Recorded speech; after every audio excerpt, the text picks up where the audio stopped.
Well, welcome back. This is still Good Morning Kenya. Thank you so much for sticking with us. We continue with this morning show. Now, this morning, on this particular conversation, let's talk about family check. We now shift gears into matters concerning you and your family. My name is Aguko. Thank you so much for sticking with us. Now, we value your feedback. Engage with us as we continue with this conversation this fine Monday morning. And today, we are talking about handling family conflict. Handling family conflict. Remember, there is a difference between handling family conflict and handling marriage conflict. Okay, so in this conversation this morning, we'll not only be talking about husband and wife. We'll also be handling conflict between parents and children, uncles, aunties, between siblings, etc. So if you have any conflict and you need to find a way out, you need a resolution, this is the platform for you. Ask your questions and give us your feedback. Conflict goes across board, even to our grandparents, okay? Now, to help us in this particular conversation, ladies and gentlemen, I am with, next to me, with, this is none other than Pastor Julius Kimani. He is a pastor and relationship counselor. Yes, sir. Karibu sana. Asante. How are you feeling, my brother? I'm good. It's a pleasure having you today. Good to see you, Bonaram. Good to see you too. Yes. It's been a long time. It's been some while, yes. And of course, next to him is none other than Linet Okong'o. He is a counseling psychologist. Karibu sana, Linet. Thank you very much. It's a pleasure having you today. Pleasure to being here to delve into this important topic. Let's counsel our families. Sure. Yeah? And of course, to my far right, I'm with none other than the one and only. This is a man that has been here before. You know him, you've seen him before, you love him. He is none other than Sheikh Dr. Hassan Kinyua, a lecturer at the University of Nairobi. Karibu sana. Asante sana. It's a pleasure having you, Baba Mkubwa. Asante. Sheikh wenyewe. Thank you. And of course, we value feedback. Some of the stages that occur in families are the ones that always cause conflict. Stages from one level of life to the other. When you talk about giving birth, when you talk about getting into marriage, when you talk about even death itself. Even transitions in families affect families that lead to conflict.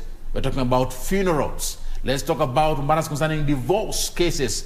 These are some of the issues affecting families. The hashtag, as always, is Good Morning Kenya. So be part of this conversation. Tell us what you think. Give us your questions and your feedback at Aguko, which is my handle, and the station handle, which is at KBC Channel 1.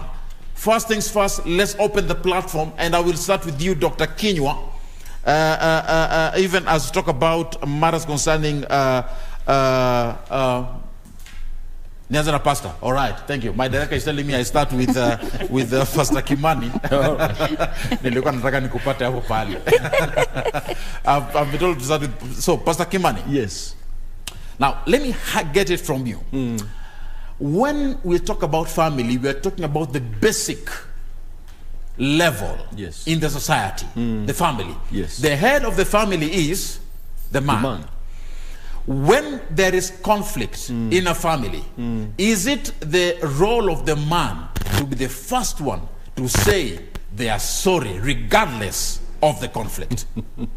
No, I will look at it. I will enter it in a different perspective, but I will come to that. Now, when we say that the man is the head of the home, I look at family like an organizational unit. Yes. And I look at it like just like we have here in KBC, we have the CEO, and we have different ranks. And of course, the woman takes her position and the children, of course. So when we have a conflict in family, just like in an organization, if there are issues maybe between children and the mother, or the children among themselves, or the children with the father, the wisest thing, just like a CEO, he doesn't sit back and watch the company go down. He will call for a meeting, and he will say, we need to resolve the conflict. That is the ideal way that is supposed to happen. And the man has got the biggest role of calling for a meeting to resolve a conflict. I love the fact that you're giving an example of a company. Yes. Because sometimes CEOs fire their own employees who are not towing the line. True. But I will come back to you. Yes. Let's take a short break. Let's take a short break, and we'll continue with this conversation right here on Good Morning Kenya.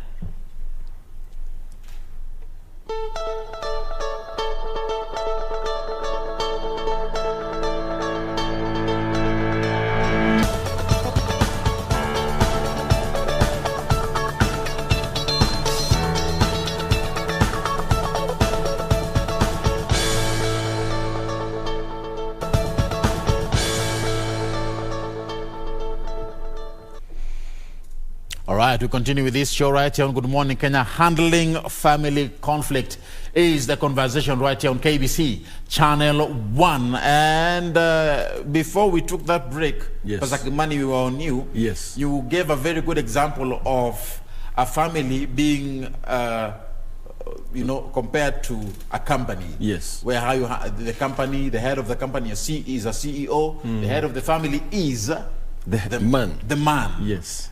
And I was bringing up a point that sometimes CEOs fire their employees. Yes. The employees who are hard-headed. Yes. Who do not toe the line. Who break the company rules and regulations.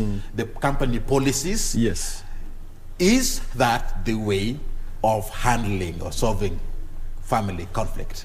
No, that's, I think when it comes to family, you see, number one, we are joined by what we call blood. And of course, you always say the blood is thicker than water. So there is no way you may have to, you will throw people out. But the key thing is, you see, when you are unable to resolve a conflict, is because you are not ready maybe to listen to the other person. An organization may look and say, this person is very defiant of what we do, and so they'll push the people away. But in a family, you have to look at ways of bringing people together, and it is not easy. And that is where now, today, and I'm saying, and I'm grateful for this show, because the skills needed to handle conflicts are needed so much in the families.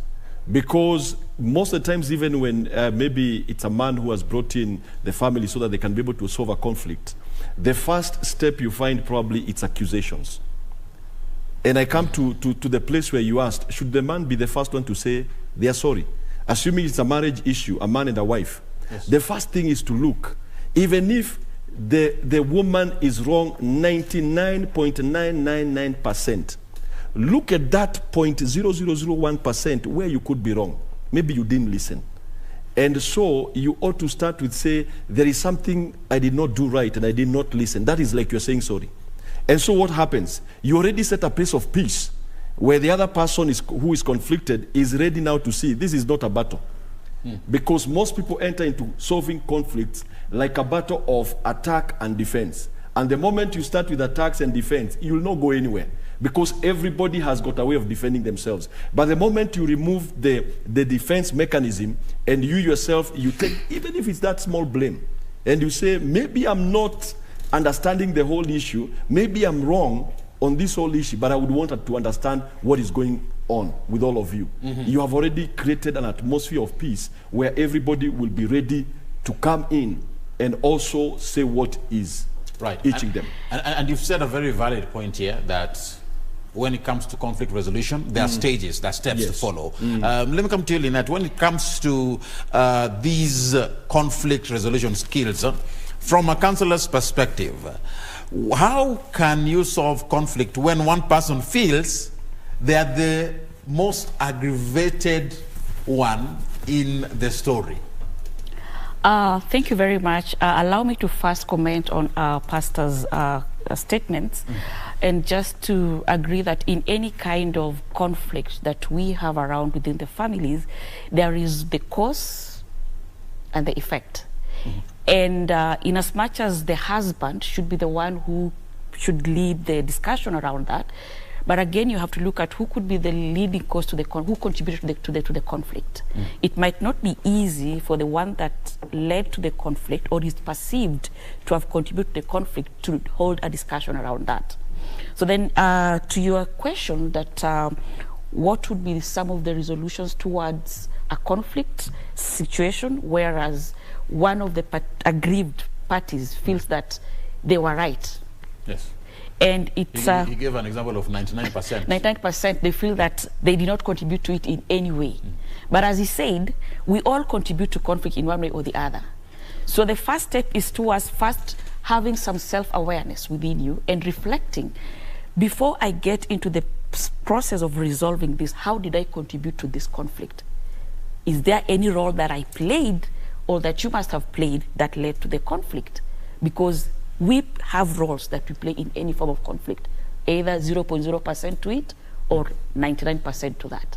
So the first step is to first have some self-awareness, self-reflection, and ask yourself, is there a way that I did contribute to this conflict?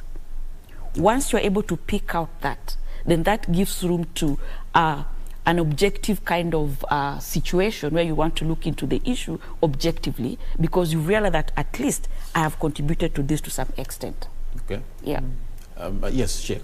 Or concerning the same, framing from your perspective as a Muslim leader, how do you recommend people to handle family conflict, coming from the perspective of what the Quran says? Thank you so much.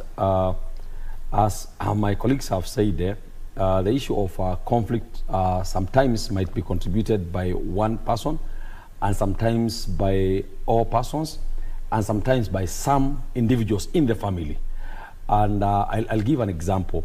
When someone dies, our parent dies, and the siblings have always been good friends, good buddies.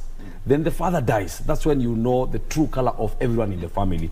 And some of these things we are speaking from practical perspective, not from histories. Yes, we are practical with it. We're very practical. I'll give an example of our own family, where I've been always the best as far as reconciliation, uniting people is concerned. But as soon as our grandmother passed on, that's when now you come to realize an uncle you have never seen or who was never there, now coming and saying that I'm the firstborn. Then an aunt who has always been very far coming and say, and you know, I'm the secondborn. So they have forgotten that you have been with this person, for example, for 10, 20 years, looking at this person. The person gives you some responsibility in the family, and the responsibility actually are that you become the administrator of my property. Not that you will take everything, but you'll become an administrator. Then someone says that you cannot become the administrator. Now, what does Quran tell us at that time? The first thing is communication and kindness. Quran tells us that وَقُولُوا لِلنَّاسِ حُسْنًا. Speak to people in good words. That is Quran chapter 2 verse 83. People will attack you, but what you are supposed to do, like Pastor have said, you don't fight back. You just calm down and explain to them, why did, for example, my grandmother make me the administrator of this estate, not you, the children? You all know that for 10, 15 years, I've been the one looking after her, and at the end of the day, she has not given me anything other upper or more than she has given you. I have my share, you all have your share. And the reason she gave me is because she knows that I will be the one at least being just amongst you.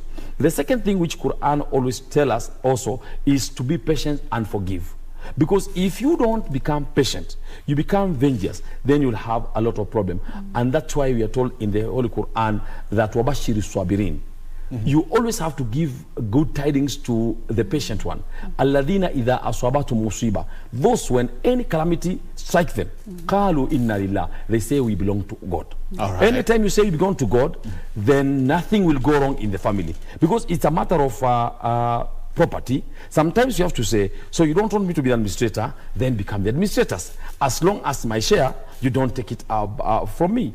And then the other issue is the issue of consultation and mediation. Very important. Allah tells us in the Holy Quran that وَإِن طَائِفَتَانِ مِنَ الْمُؤْمِنِينَ اقْتَتَلُوا. If two parties or two groups amongst your people fight, فَأَصْلِحُوا بَيْنَهُمَا. You have to bring peace between the two. Mediation is very important. All our families need mediation because families are comprised of people who are very different. All right. And when now food is ready to be eaten, you know, in a family, you can tell some people, can you go find food? Some people say, we are very tired. Can we go and fetch firewood? They say, we are very tired. Can we at least go and sit with the person cooking? They say, we are very tired. But when the food is now on the table, you will realize that the one who was sleeping will be the first to come and say that, you know, I'm the firstborn in this family. Put for me the food first. Now that time, you are supposed to be patient, you forgive, you give him the food, and then you proceed. Otherwise, conflict will never stop in families if you don't have mediators in the families, we don't have people who are patient, and you don't have compassion people in the families. Now, one thing I want to also highlight here is conflict arises, as I mentioned, when we come across transitions from one season to another, or change in stages from one stage to the next. Now, let's talk about these transitions and stages, because this is where many families get hurt, and this is where many families get broken. Let's start from the very initial stages of a family. And here we're talking about the beginning of family, when families are starting, when we have newlyweds, people who have been married, afresh, or afresh, is that the word? Newlyweds. Yeah. Still fresh. Still fresh. Yeah. Now, how should newlyweds ensure that they handle conflict in a mature and amicable way? Remember, let me add some icing into it. We also have other factors that are external that affect these people. And on this one, let me start with Linet. Yeah, thank you very much. You are very right. I would look at it from this point of view. These are two adults who have been brought up differently, who have been socialized differently, different personalities. So two adults who have maybe lived, let me say, 20 years or 30 years alone. And then now you want to come and start living with another adult who has also been socialized, brought up differently, different family setup, different values, different way of looking at things, perspectives, and all that. So definitely conflict will arise in one way or the other, because you are starting in a life, frictions will be there. Yes. Adjusting to the way that the other party does things, which one was not used to. I know commonly people say that I know you, I've known you for a while, we've dated for 9 years, we've dated for 10 years.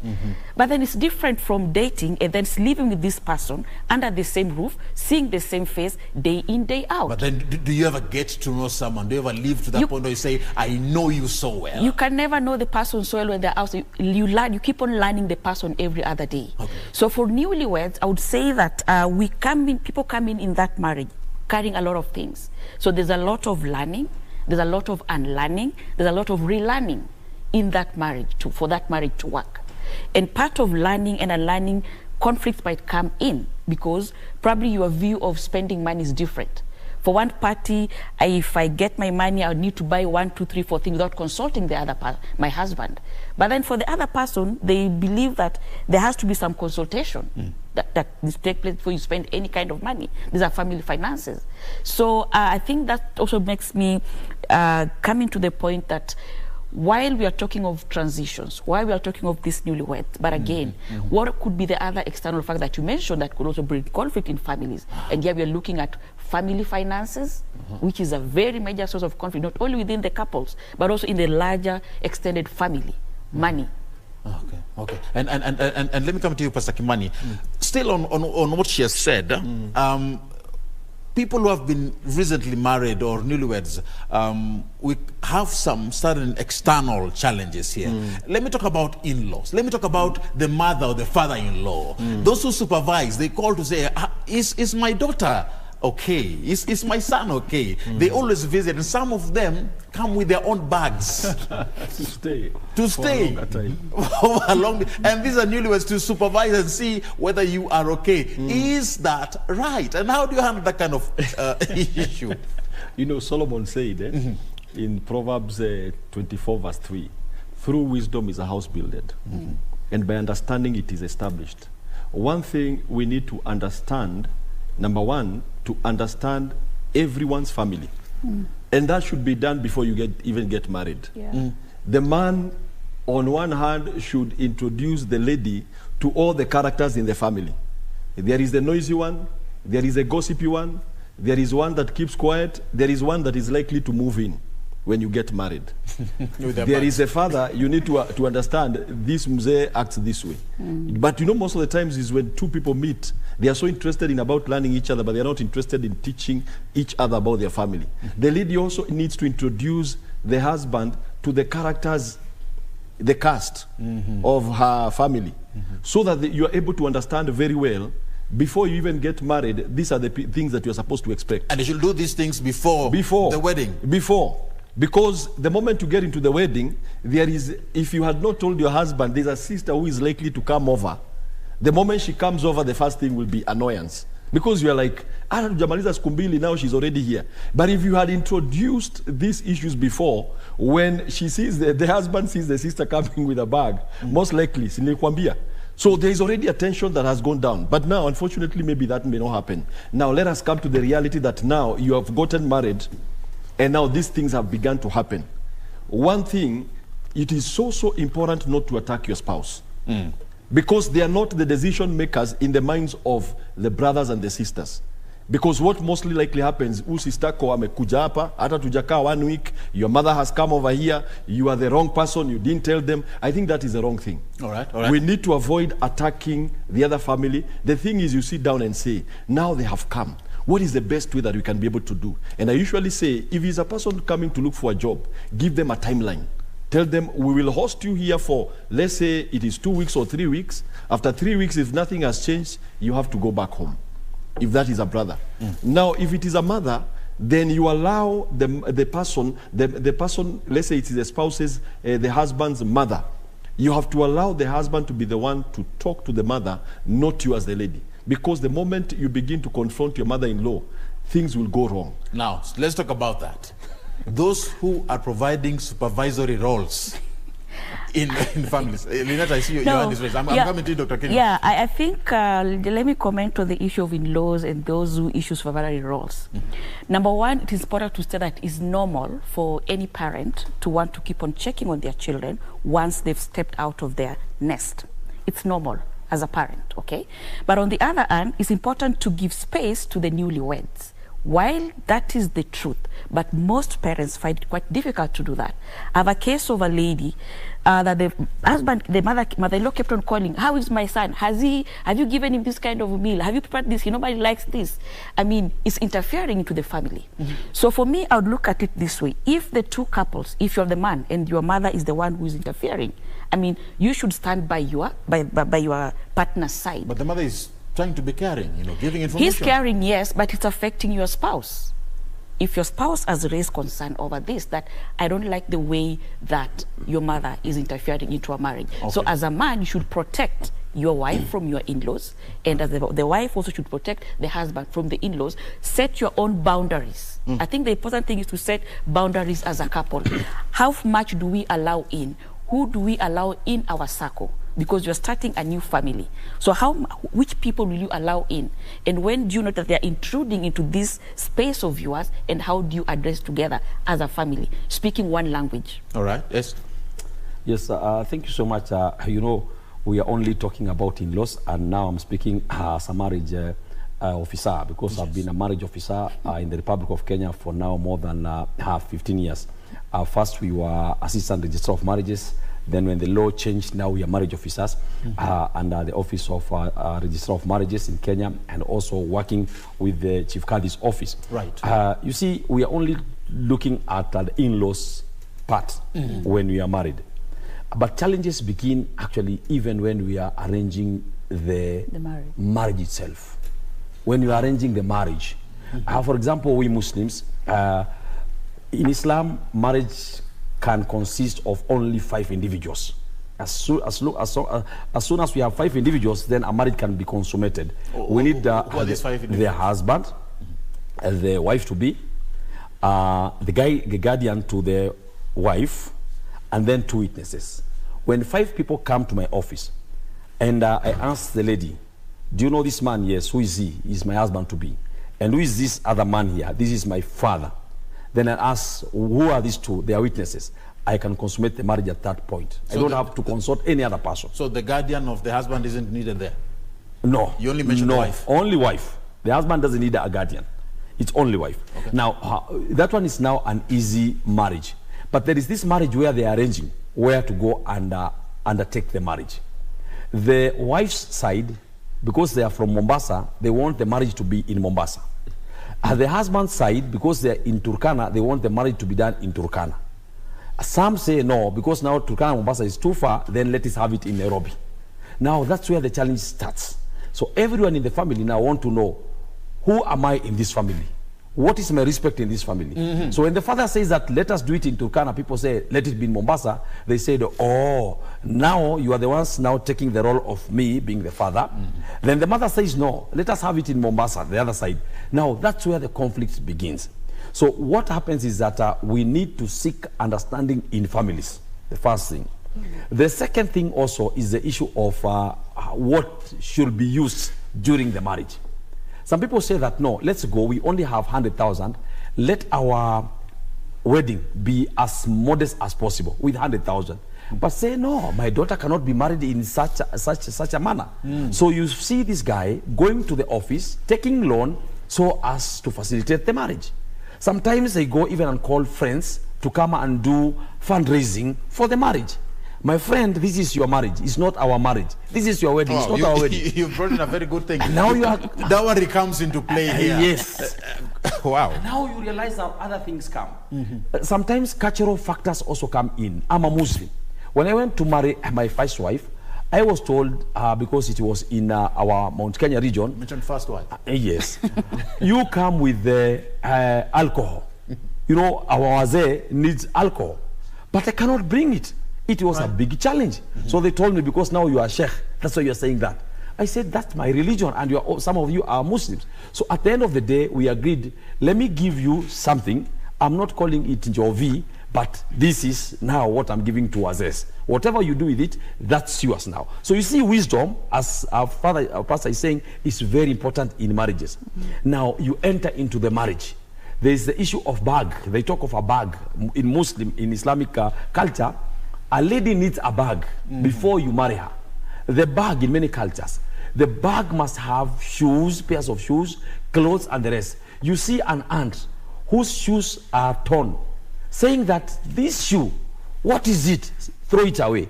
And the shoe costs 5,000. Remember, she's wearing torn shoes. She said, this dress, what type of dress are you giving to our daughter? And the dress maybe costs 10,000, where she has torn clothes.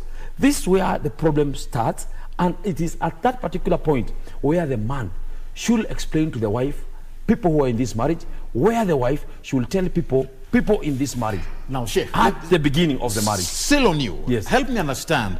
And of course, we are progressing in this conversation. I'm looking at a situation where we have a family gathering.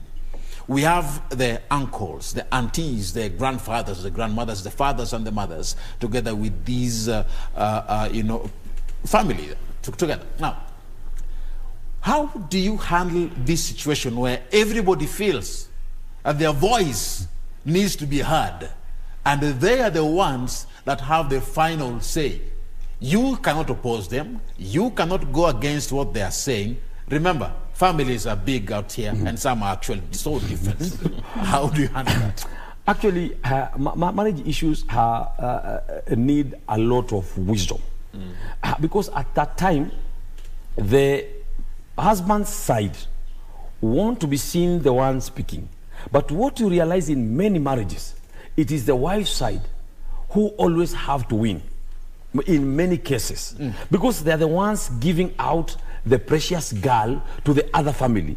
They are the ones who set conditions. The husband's side many times don't set any conditions. Now remember, you're talking about the negotiation before the marriage starts. Yes. But here I'm looking at a normal function. Is that regardless of the event? What should happen is that when you are we need a coordinator in all these events. And this is what sometimes we miss. We come to an event without a coordinator.